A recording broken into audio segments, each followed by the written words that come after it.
still see your shadows in my room. I can't take back the love that I gave you. It's to the point where I love and I hate you and I can't. Yo, halo guys, kembali lagi ya bersama gua ZenX 1140. Ya, kali ini kita bakal ngelanjutin yang namanya Sundel Bolong Revenge. Oke, di episode sebelumnya kita udah ternyata si Alex ini udah membunuh cewek, dan cewek itu mau balas dendam. Dan kita dijebak sama Mbak Kunti Sundel Bolongnya, dijebak di suatu dimensi yang lain, dan kita harus keluar dari dimensi itu.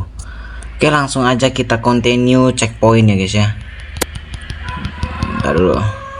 Ini soalnya kalau nggak mau checkpoint apa gimana nih guys? Bentar dulu. Chapter Silage. Kita belum sampai sini sih. Kita masih chapter 2. Ini kalau continue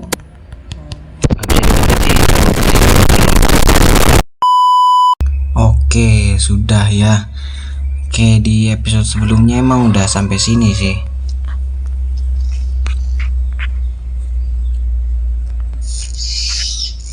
Terus kita ngumpat.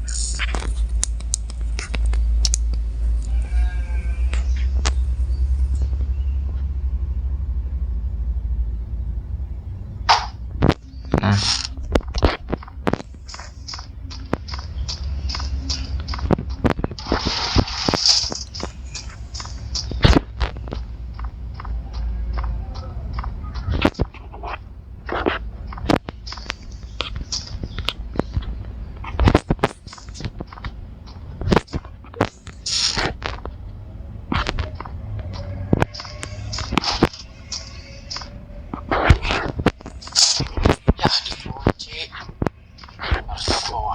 tadi nggak bisa balik lagi nih. Bisikan ini agak ya. tuh guys.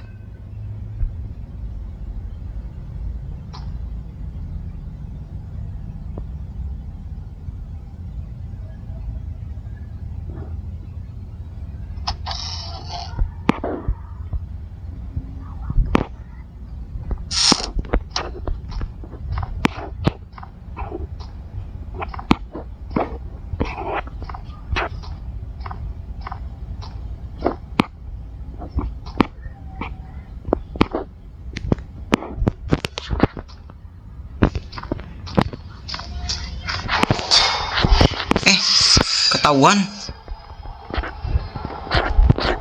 Kok bisa?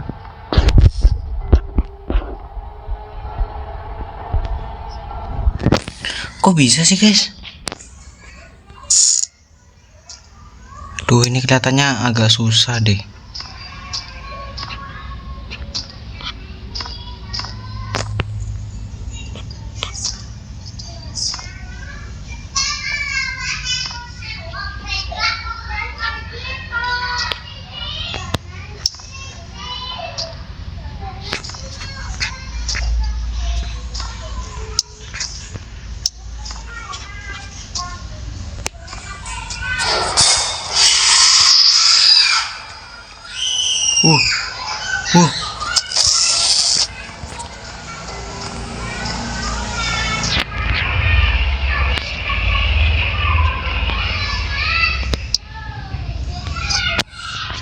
Akhirnya dapat.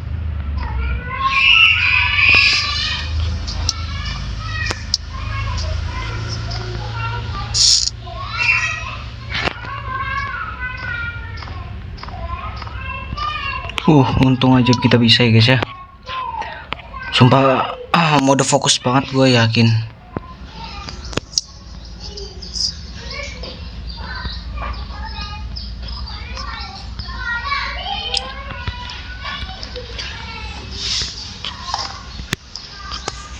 Ini kenapa? Oh bisa. Cerita ini dari temanku yang satu kampus denganku. Ketika itu dia memarkir dan memarkirkan sepeda motornya di basement paling bawah, yaitu basement 2. Ketika itu dia sedang menuju basement 2. Di saat dia sampai di tempat tersebut dan ingin mengambil motornya, dia melihat sosok berbaju merah dengan rambut hitam sedang melayang di pojokan. Lantas dia pun kaget dan langsung lari dari tempat tersebut menuju basement 1. Kebetulan di basement 1 ada seorang satpam dan dia pun melaporkan ke satpam tersebut. Pak, di basement 2 ada sesuatu, Pak. Berbaju merah melayang di pojokan. Lalu satpamnya menjawab, "Bohong kamu." Temanku pun menjawab, "Aku nggak bohong, Pak. Kalau tidak percaya, ayo kita cek ke bawah." Lalu mereka pun menuju basement 2 bersama-sama untuk mengeceknya sesampai mereka di basement. Dan ternyata benar, sosok berbaju merah berambut hitam itu masih ada di pojokan. Lantas mereka pun lari kembali ke basement 1 sampai temanku tidak jadi mengambil motornya. Dan banyak cerita mengapa basement 2 begitu angker. Ada yang bilang katanya sebelum pembangunan kampus itu ada yang melakukan ritual, yaitu membakar kepala kambing. Tidak tahu pasti untuk ritual tersebut yang dilakukan hanya Tuhan yang tahu.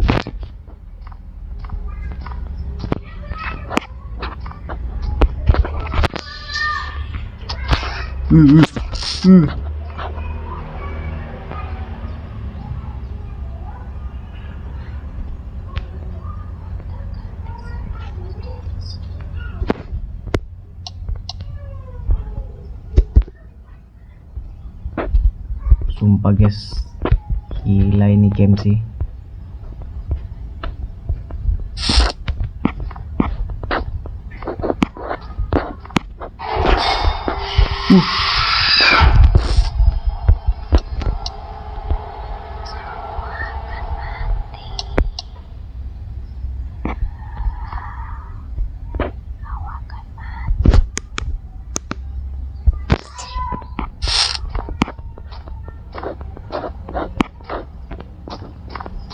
YOLO YOLO YOLO YOLO YOLO YOLO. Oke.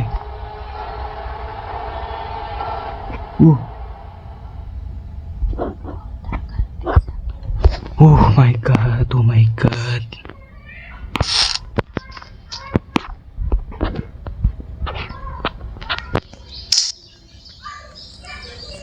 Cepetan. Akhirnya ada jalan keluar. Wih. Oh no. Oh no. Oh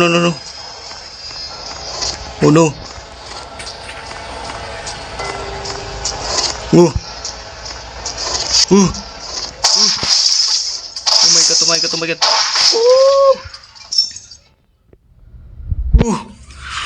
Oh my god.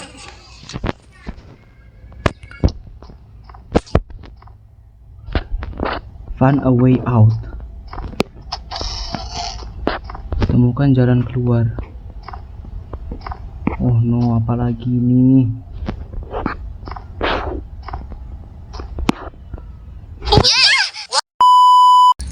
Oke, tadi udah ini iklan soalnya tadi. Apa di sini ada apa? Nggak ada apa-apa. Coba kita baca. Nah, jadi begini. Dahulu pengalamanku sewaktu aku masih SMP, bapakku itu seorang sopir.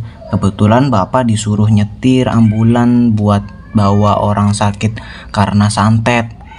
Orang tersebut dibawa dari Kalimantan Selatan ke salah satu daerah di Kalimantan Tengah buat diobatin. Selama di perjalanan itu sudah banyak kejadian horor seperti diikutin kuntilanak, lalu tiba-tiba tampak tangan di jendela mobil. Tidak lama kita di jalan membicarakan perihal orang ini mengapa bisa disantet, dan katanya cintanya ditolak oleh cowoknya karena dia menolak cinta cowoknya. Akhirnya dia dikerjain dengan cara disantet. Setelah dia disantet, akhirnya dia kejang dan tubuhnya kaku seperti membatu. Akhirnya dibawalah dia ke Kalimantan Tengah buat diobati. Kami pergi ke lokasi tersebut saat keadaan malam hari. Singkat cerita, kami pun sampai di lokasi. Lalu dibawalah orang tersebut ke dalam rumah dukun dan diobati. Dukun pun memulai ritual pengobatannya. Tidak lama si orang tiba-tiba sehat kembali dan mulai berbicara.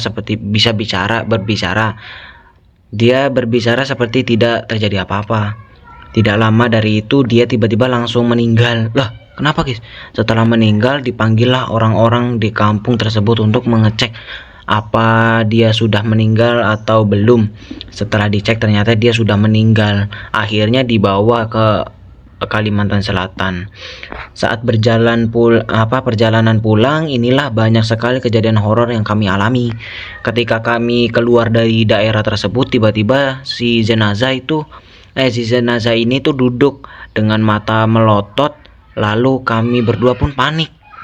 Tidak lama dari kejadian itu, tiba-tiba jalan kami untuk pulang bercabang dan kami pun memutuskan untuk berhenti sejenak. Di dekat tempat kita berhenti ada sebuah pesinggahan seperti warung kopi. Kami pun menuju ke sana dan saling bertanya mengapa ini bisa terjadi. Setelah itu kami bertanya kepada pemilik warung, mengapa jalanannya berubah? Lalu dia menjawab, berubah bagaimana Pak? Tadi malam jalannya memang bercabang Pak. Kami pun masih terheran-heran dan memutuskan untuk beristirahat di warung tersebut. Dan si jenazah ini masih keadaan duduk dengan mata melotot sampai pagi. Wow. Lalu orang-orang kampung datang untuk menyaksikan jenazah duduk tersebut. Lalu ada salah satu orang kampung tersebut mengatakan, "Oh, ini masih ada yang ketinggalan. Ternyata ilmunya belum sepenuhnya dikeluarkan." Lalu kami pun kembali lagi ke sana untuk menemui dukun tersebut. Setelah itu dukun tersebut memulai ritualnya dan jenazah itu pun normal kembali, tidak dalam keadaan duduk dan mata melotot.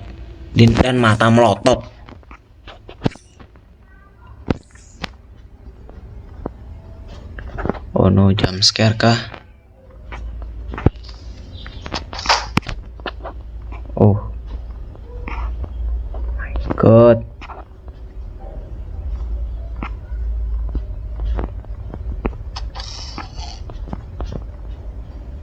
Ada lagi guys. Ketika itu tetanggaku ada yang lahiran. Kebetulan keadaannya di malam hari. Biasanya jika ada yang lahiran di malam hari akan mengundang sesosok kuyang atau palasik. Ya, benar ya sih katanya ya guys ya. Dan akhirnya si kuyang atau palasik itu pun datang, tetapi tidak langsung muncul. Dia sembunyi-sembunyi atau diam-diam, tetapi ada suaranya. Suaranya hampir mirip bunyi berang-berang. Jadi dia datang dari bawah dan kami merasa aneh ada suara seperti itu saat ada orang lahiran. Lalu orang yang menyadari bahwa itu bukan suara hewan tetapi suara dari kuyang atau palasik, lalu orang itu pun berinisiatif untuk memasang sebuah kelambu tanpa pintu. Setelah dipasang kelambu tersebut, kami pun meninggalkan anak beserta ibunya tersebut semalaman. Di saat menjelang subuh, si kuyang atau palasik tersebut akhirnya keluar dan dia mau menghisap darah si ibu dan si anak yang baru selesai bersalin. Tetapi tidak bisa masuk karena ada sebuah kelambu yang menghalanginya. Akhirnya si kuyang atau palasik tersebut hanya bisa berputar-putar di ruangan tersebut yang telah ditutupi kelambu yang ditutupi kelambu ya guys ya. Karena si kuyang atau parasik hanya bisa berputar-putar dan tidak bisa masuk, akhirnya kelambu tersebut berlumuran darah.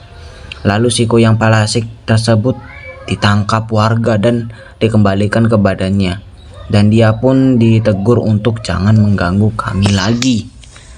Oh, kuyang nggak bisa dibuka.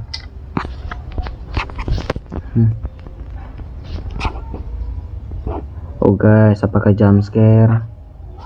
Apakah jump scare? Apakah jump scare?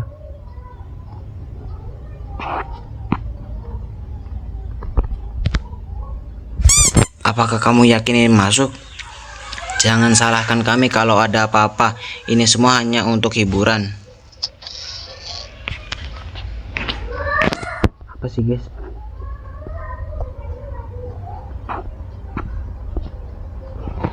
Wih, ada tisu di sini. Ini cewek-cewek semua guys. Wih, apa ini?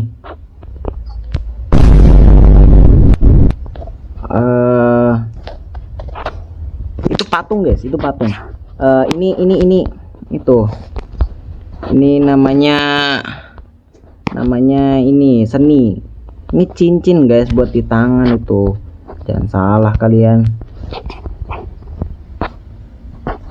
Aduh, ini kita harus turun kah?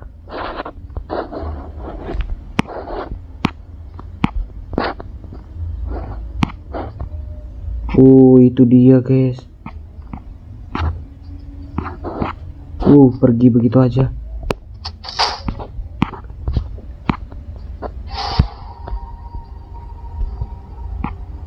Sumpah guys, kagetin aja.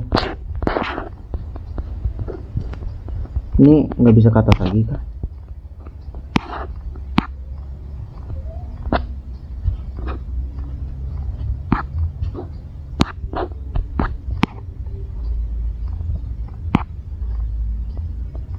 Sumpah ini gue jadi tegang banget ya Kim.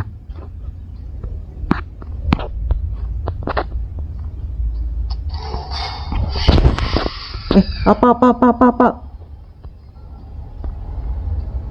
Ih.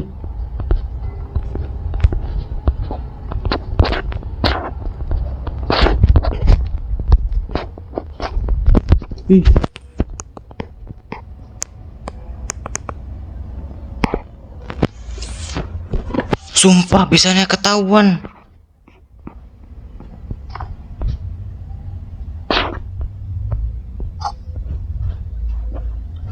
Iya guys, ini itu sabun. Ini bukan sabun, ini cincin ya. Gue ingetin sekali lagi, ini cincin. Ini cincin guys.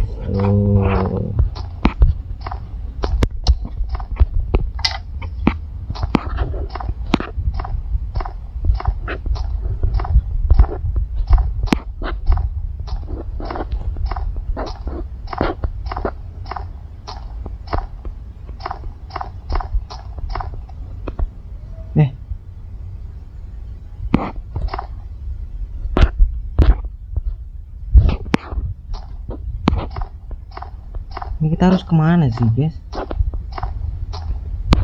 Sini nggak bisa.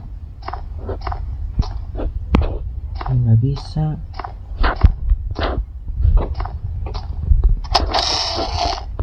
Oh no.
banget. Taruh.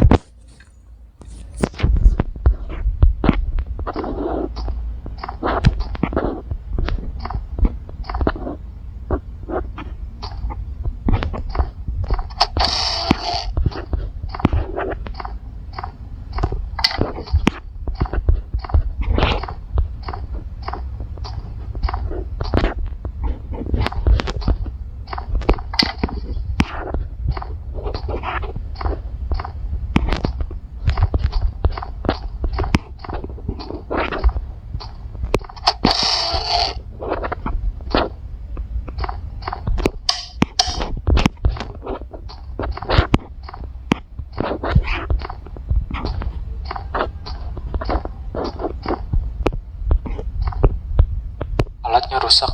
Aku harus mencari penggantinya.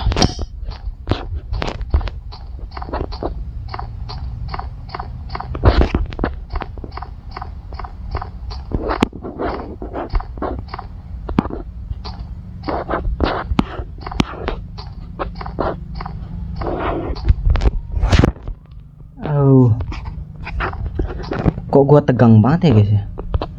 Dari tadi jarang ngomong. Untuk siapapun yang menemukan pesan ini, tolong memperbaiki sikring listrik di ruangan ini karena sering terkena masalah seperti lampu berkedap-kedip, kipas angin mati, dan masih banyak lagi. Tetapi aku lupa di mana meletakkan alat-alatnya. Mario.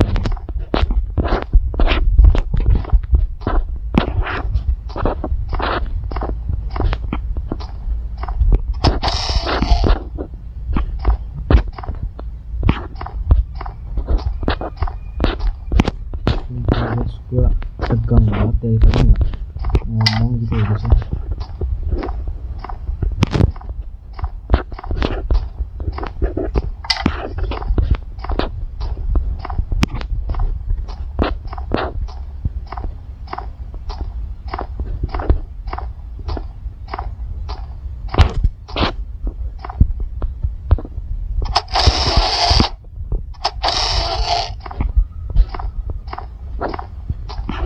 Apakah di sini kita bakal ketemu?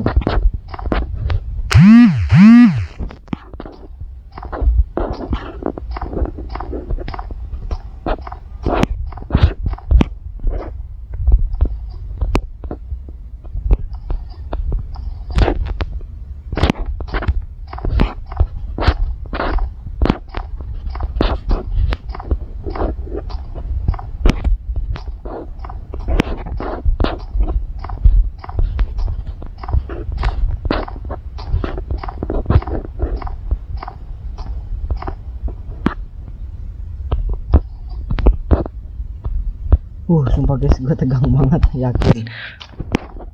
Gak tahu mau bilang apa, sumpah gue. Di sini tuh posisi gue itu kayak apa ya, mencengkam banget gitu, gak bisa ngomong sekalipun.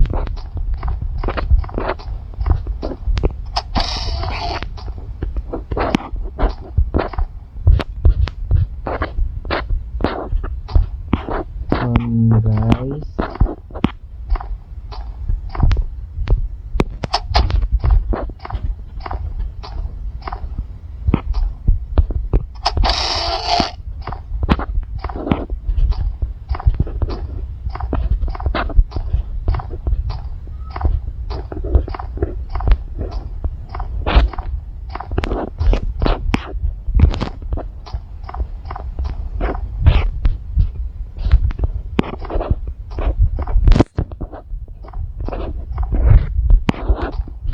juga nggak bisa. Oh, ini balik ke ruangan itu ya. Aduh ngelag.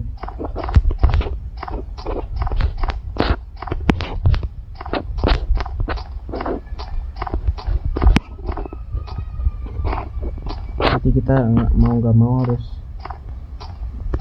lewat. Listriknya mati. Aku harus memperbaiki listriknya terlebih dahulu. Oh iya ya, on banget. Perasaan tadi udah kasih tahu listriknya lagi mati. Wih, please lah. Di sini gue mainnya siang-siang tapi kok kayak apa gitu. Sini kita nggak nemu apa-apa ya.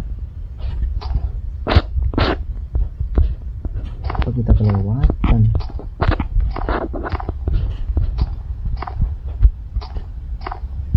Ini nggak bisa dibuka.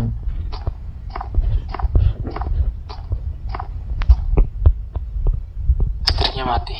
Aku harus memperbaiki listriknya terlebih dahulu.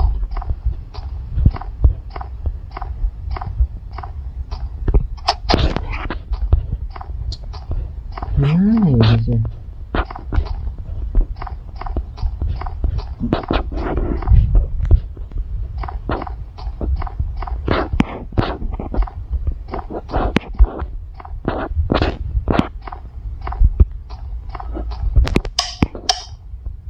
Alatnya rusak. Aku harus mencari penggantinya. Waduh. Oh ini masih ada yang belum dibuka. Oh alah. Aku dan keluargaku tinggal di Kalimantan Selatan di tempat di tempat aku tinggal ada rumah yang berumur lebih dari 400 tahun dan disitulah cerita horor dimulai. Oke. Ketika itu ayahku dan ibuku baru menikah. Di dalam rumah tua tersebut ada penunggunya. Dan penunggu tersebut tidak akan menerima orang baru tanpa adanya tes. Ketika itu ayahku mengalami kejadian tidak masuk akal, yaitu disentil oleh penunggu rumah tersebut. Ayahku bilang sesosok itu tinggi, besar, berbulu lebat, dan jari kelingkingnya sebesar pisang Ambon. Untungnya ayahku disentil menggunakan jari kelingkingnya dan kelingkingnya. Tidak tahu apa yang terjadi jika sesosok tersebut menyentil ayahku dengan jari tengahnya. Tidak terbayang besar apa makhluk tersebut. Ayahku disentil karena terlempar jauh, kurang lebih 12 meter. Jauh banget. Dari dalam rumah ke depan rumah. Saat kejadian itu ayahku mengalami tulang remuk dan untungnya tidak parah. Oh ada lagi. Dan sekarang adalah cerita aku sendiri ketika masih TK. Ketika itu aku mengalami hal keluar nanah. Kejadian itu berlaku ketika menjelang maghrib sampai subuh pagi. Tetapi entah mengapa saat keadaan pagi hari kepalaku tidak merasa sakit dan keluar nanah. Setelah itu aku bertanya ke ibu mengapa bisa seperti ini. Lalu ibu bertanya ke nenekku. Kebetulan nenekku orang yang cukup bisa mengobati hal semacam itu, katanya nenekku.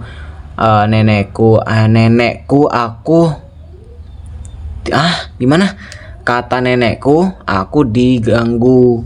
Setelah itu nenekku mempersiapkan syarat-syaratnya. Ketika itu kami menyiapkan syarat-syaratnya, yaitu membuat 42 macam kue khas dan tidak boleh beli, harus buat sendiri. Dan kami juga menyiapkan botol parfum kosong.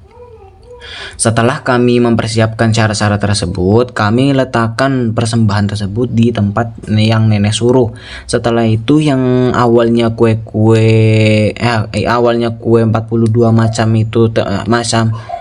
itu memiliki rasa, tiba-tiba menjadi hambar dan botol parfum kosong itu juga berisi. Setelah itu nenekku mengolesi minyak dan keadaanku membaik, tetapi tidak sepenuhnya. Lalu ada satu hal yang penuh dilakukan, yaitu luntah atau menjaring ikan. Waktu itu aku masih tidak bisa berenang, jadi aku dibantu oleh paman supaya tidak tenggelam. Ketika itu aku masuk ke sungai sambil dibantu paman. Lalu aku diluntah atau dijaring dan keanehan pun terjadi. Tiba-tiba di dalam jaring tersebut muncul cairan hitam seperti tinta dari bawah air. Tapi anehnya hanya di dalam jaring tersebut yang airnya hitam. Di luar jaring tersebut airnya tampak normal. Oh, berarti khusus buat di jaring itu ya. Jadi di jaring itu tuh ada air hitamnya, tapi di luar jaring itu airnya masih jernih, guys. Ngerti nggak? Jadi air hitamnya itu di bagian jaringnya doang, di bagian jaringnya. Jadi selain di luar jaring itu warnanya masih bening. Setelah kami melakukan syarat tersebut, aku pun mulai normal kembali. Kepalaku tidak sakit lagi dan nanahku pun sudah hilang.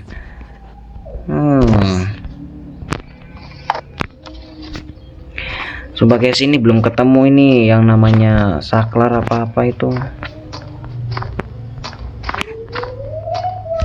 Ntar dulu, gue cek lagi, takut emang bener ada yang ketinggalan. Di sini emang nggak ada, udah nggak ada ya. Sini juga udah nggak ada.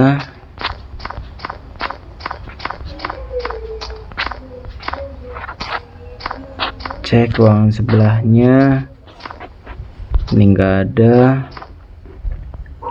Tutup, tutup.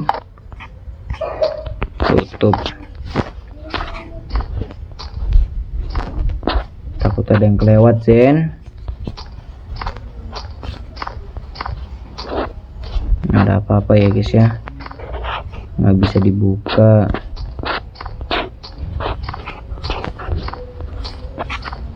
Ini juga nggak bisa kebuka.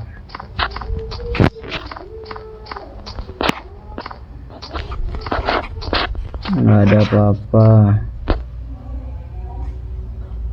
Tutup.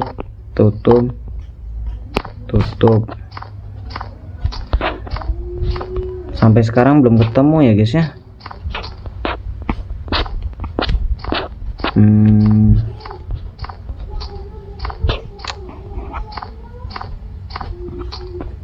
Lemari ini nggak bisa dibuka ya, nggak bisa guys.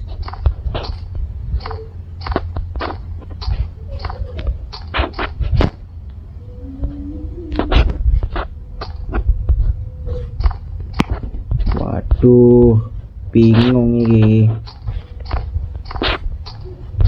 Piye to?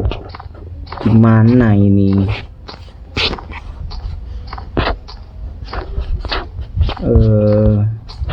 Iya guys, sudah nggak bisa tuh dibuka-buka.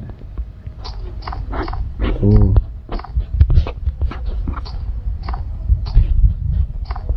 Dan di sini pun juga udah buat cek dulu, ini juga nggak bisa dibuka guys.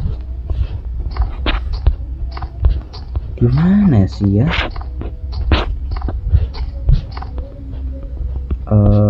Coba, aduh ngelag. Coba kita ke sini,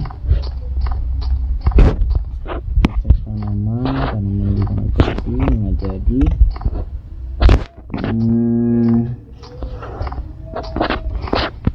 mana ya? Oh ini guys, ada kunci ternyata.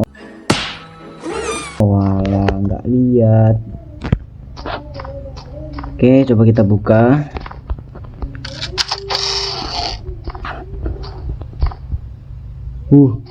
Mbak Kunti guys.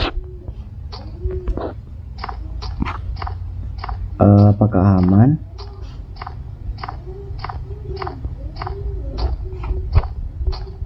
Oh no, mes lagi dong. Tuh kan di sini ada ini. Kenapa sih?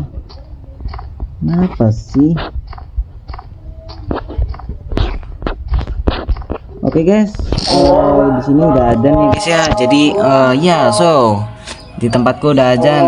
Gua mau sholat dulu. Ya, jadi seperti ini ya episode 2-nya masih ya, nah itu ya.